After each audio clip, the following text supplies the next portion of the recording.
Финансовый кризис – это когда очень мало денег. И наоборот, все стремятся на работу. Так когда очень мало денег, на заводах деньги воруют.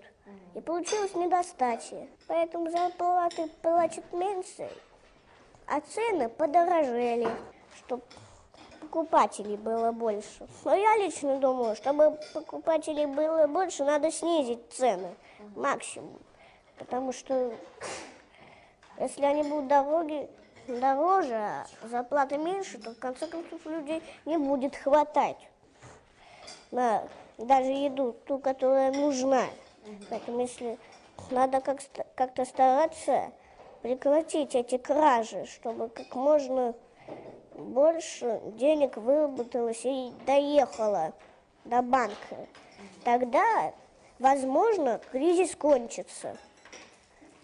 Я считаю, что надо просто поставить охрану вокруг денежного завода, вокруг.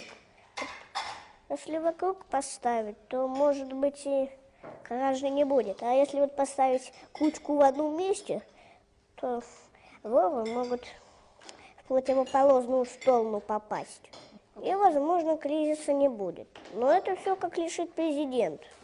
Я просто очень умный. Я смотрю Галилео, я смотрю BBC про животных. Но любовь происходит. Но я знаю, что это реакция организма. Любовь? Да, реакция. Это не реакция мозга, это именно организма реакция. И вот, когда очень хочется познакомиться, иногда это очень получается. И поэтому любовь после нее, после дикой, ну вы понимаете, образуется высадка гормона из мужского пола. И вот этот самый гормон попадает в тело женского пола и образует клетку.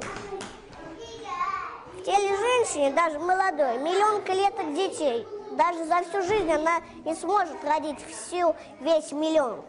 Клетка эта пробуждается, чтобы расти. Поэтому так и получается. Какие мне девочки нравятся?